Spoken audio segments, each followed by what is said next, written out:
on this episode of Shooting the Shit with Sands. Oh, baby. Oh, baby. I am who I am. My name is my name. All right. Took the glasses off. What is up? And welcome to another episode of Shooting the Shit with Sands, man. What is up? All right. Now, today we're doing the Eastern Conference preview. It's the same day that I'm dropping the Western Conference preview, but maybe you want to listen on different days. So we'll say that, right? So if you're listening to the pod just like the last pod, you'll have a lot of cuts.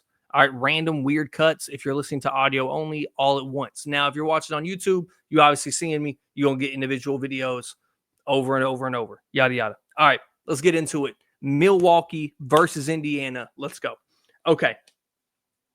Now, in the East, guys, there's nothing really catching my eye. I'm a Heat fan, so I'm going to watch the Heat series, but we don't have we're going to talk about it, but let me tell you, I'm not picking us. All right, I'm not a dumbass. And in this series, what I was looking forward to, can Giannis keep up the dominance? Because I think he can. And can he lead them to a first round victory just alone? I saw LeBron do it a lot. I saw a lot of the GOATs do it. And I think Giannis is of that caliber. He's one of the best players I've seen play basketball in my lifetime. So I just wanted to see if he was that good. I didn't really care if he won or not. It's not going to make me think of him any differently. But now, with the Dame news, I didn't have any information on Dame before. Now, he can play. Questionable for game 2. That may change the series on its head, may turn it on its head. And the only reason I say that is because you saw the lack of what Dame brings. Like, legitimately, you just go, oh, Dame's missing when I'm watching.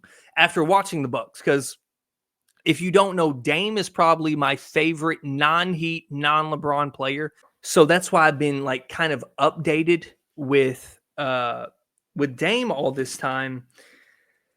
And I mean, to be honest, I just had higher expectations for them. And as I scour my fucking notes for an hour, guys, I am so sorry. Okay, so I don't have any Milwaukee notes as I was sitting here scouring for a while looking for them, but I can go off the dome. It's cool. In this matchup, with Dame, it can go the Bucks' way. I just think that when we're looking at Indiana, we kind of made our mind up on Indiana, and we aren't looking at them as the basketball team that they actually are, which is they're a great defensive team, guys. They're 8th in defense since the in-season tournament. Like they've been clamping. This isn't, I know we had this, they just run and play fast and that's it. Like, no, they have a real superstar point guard. He's like one of those like Baron Davis, Darren Williams types right now, Tyrese Halliburton, where we're not realizing what we're watching, but you're going to look back and look at his career, and he was in the era with Ja, Steph, CP was still in the league, so it counts. Like all those things. In this series, I love the matchup if they were healthy. And now with Dame coming back, I see it being a perfect mismatch there. A little counteraction where you have this fast-paced team who can lock up against a slower-paced team who can lock up, and if their role players get hot, they can start going, right? I think with the Pacers, it's not relying on role players, because I'm not saying their whole team is role players, but essentially, right? Like they are designated role players for like their whole lives in the NBA. Like Nembhard is nice. Like Nembhard is a real nice piece, but he's a role player his whole life in the NBA. Miles Turner. Pascal Siakam is an all-NBA player. Amazing player. I think we need, when we start making those Jordan Plummer debate jokes, we need to talk about people like Pascal Siakam. Because Pascal Siakam is a multiple all-NBA player in the 2020s, right? And we don't ever bring him up.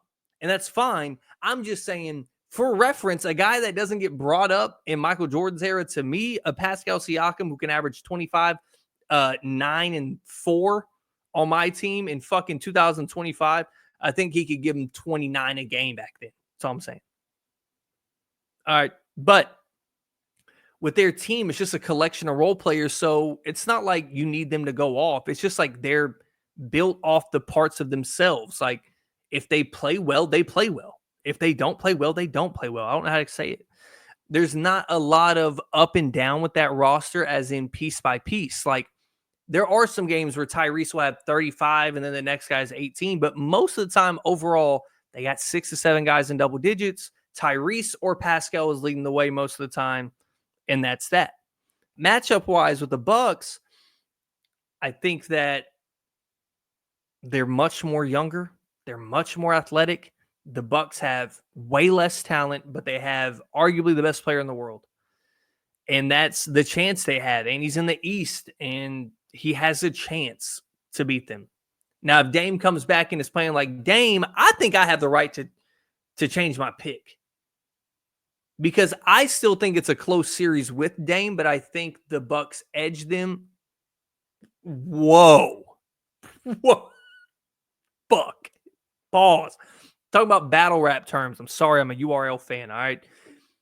They beat him by a slim margin. They're a little bit better than them to me. I honestly believe that Indiana's just been a really underappreciated team this whole season. I think Miles Turner's very good. I like Benedict Mathurin. I know he is like getting kind of shit on in the eyes of people who view basketball through GM lenses, where like, where is that growth going? Where could he fit? He doesn't fit on this roster. His minutes fluctuate. He does not fit the Rick Carlisle young player mold because no player fits his mold. All right. He is not going to touch that until he does the checklist that Carlisle has made every other young guy check when they join his team. And I don't know what that is, but there's something to young guys in Carlisle. He will not play you. But yeah, this is a hard series to pick even when fully healthy. But since I'm going to assume they're now at full health, I'm going to have to lean towards the Bucks, because if Dame can just get you an extra one, it's more than he adds 26 points, right? He is going to be the tempo guy. Giannis is not going to have to be ball dominant or as ball dominant. Giannis can be a much more effective screener now. I don't like to say picker. I feel like that somewhere in the world that is an offensive term, and I don't know why. I simply just, with Dame, he's going to slow the game up. He's going to pace it out. He brings another element of spacing that they don't have right now. And once again, the way that he can become a more effective screener, Giannis that is with Dame out there, they have to cover the pick and roll completely different, right? It's going to slow them up. Not as many missed shots, taking longer in the shot clock to find something, more rim penetration. There is a lot of elements to this game that is more than, it may change the Indiana offensive game plan where they aren't attacking an individual player yet, and now they're attacking Dame individually, and we've seen that kind of go against a lot of game plans where you think you're going to go into a game plan and go, okay, we're going to expose this matchup, and you keep trying to force it over and over and over and over, and it really just gets you stuck in mud. You have 5 possessions that end in like I'm running out of bounds, layup, it's last minute, throw it out to the corner, shot clock violation, that type of shit. That's what that's going to lead to. You know what I mean? And it may. I'm not saying like, I just went through a fan fiction just now talking about it, but that's the things it could result in. But yeah, off rip, it looks like a good series if Dame is out there. I'm not going to judge one. It's game 1, right? Just like with the Grizzlies, I can't just shit on them too bad. They had a short turnaround, but it's still over. That's different. This is like, yeah, I mean, game 1, Giannis is going to have to adjust. Other guys are going to have to step into roles they haven't had to play the whole year.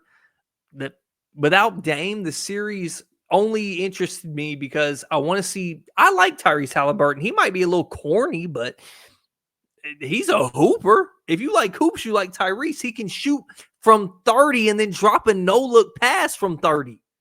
Like, I don't know what the hate is, and he talks a lot. That's true.